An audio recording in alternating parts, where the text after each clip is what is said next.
The air car rocketed them at speeds in excess of R-17 through the steel tunnels that led out onto the appalling surface of the planet, which was now in the grip of yet another dreary morning twilight.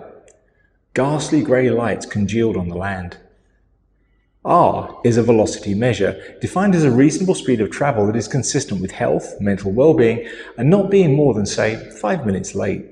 It is therefore clearly an almost infinitely variable figure according to circumstances, since the first two factors vary not only with speed taken as an absolute, but also with awareness of the third factor. Unless handled with tranquility, this equation can result in considerable stress, ulcers, and even death. R-17 is not a fixed velocity, but it is clearly too fast. The aircar flung itself through the air at R-17 and above, deposited them next to the Heart of Gold, which stood starkly on the frozen ground like a bleached bone, and then precipitately hurled itself back in the direction whence they had come, presumably on important business of its own. Shivering, the four of them stood and looked at the ship. Beside it stood another one. It was the Blagulon Kappa police craft, a bulbous shark-like affair, slate green in colour and smothered with black stenciled letters of varying degrees of size and unfriendliness. The letters informed anyone who cared to read them as to where the ship was from, what section of the police it was assigned to, and where the power feeds should be connected. It seemed somewhat unnaturally dark and silent, even for a ship whose two-man crew was at the moment lying asphyxiated in a smoke-filled chamber several miles beneath the ground.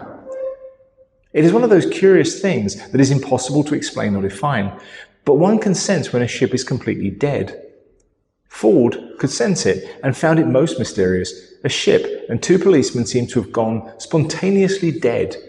In his experience, the universe simply didn't work like that. The other three could sense it too, but they could sense the bitter cold even more and hurried back into the Heart of Gold, suffering from an acute attack of no curiosity. Ford stayed and went to examine the Blagulon ship. As he walked, he nearly tripped over an inert steel figure lying face down in the cold dust. "Marvin," he exclaimed, "what are you doing?" "Don't feel you have to take any notice of me, please," came a muffled drone.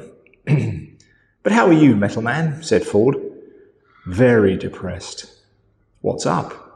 "I don't know," said Marvin. "I've never been there."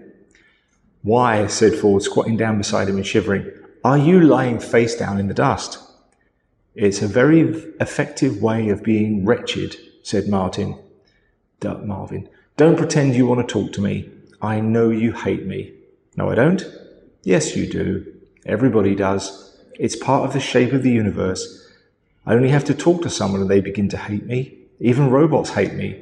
If you just ignore me, I expect I shall probably go away." He jacked himself up to his feet and stood resolutely facing the opposite direction. "That ship hated me," he said dejectedly, indicating the police craft. "What ship?" said Ford in sudden excitement. "What happened to it? Do you know?" "It hated me because I talked to it."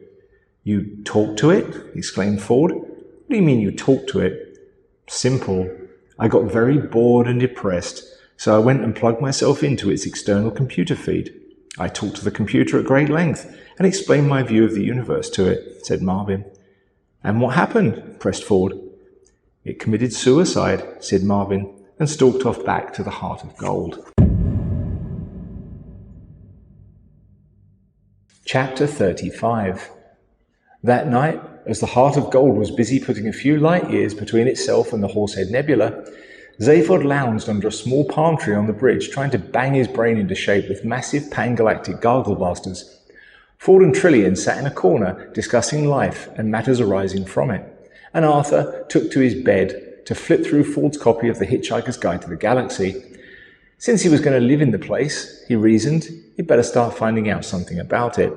He came across this entry. It said, "The history of every major galactic civilization tends to pass through three distinct and recognizable phases.